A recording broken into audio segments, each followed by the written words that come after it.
கர்த்தருடைய பரிசுத்த நாமத்துக்கு ஸ்தோத்திரம். கர்த்தர் நல்லவர். 1 கொரிந்தியர் 1 அதிகாரம் 27 இயேசுவின் நாமம் மட்டுமே மகிமைப்படுவதாக.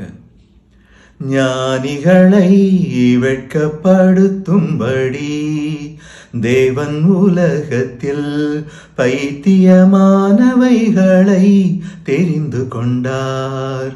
பலமுள்ளவைகளை வெட்கப்படுத்தும்படி தேவன் உலகத்தில் பலவீனமானவைகளை தெரிந்து கொண்டார்.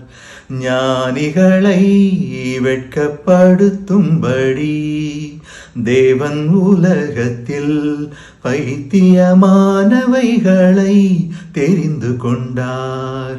பலமுள்ளவைகளை வெட்கப்படுத்தும்படி தேவன் உலகத்தில் பலவீனமானவைகளை தெரிந்து கொண்டார். கர்த்தர் நல்லவர்.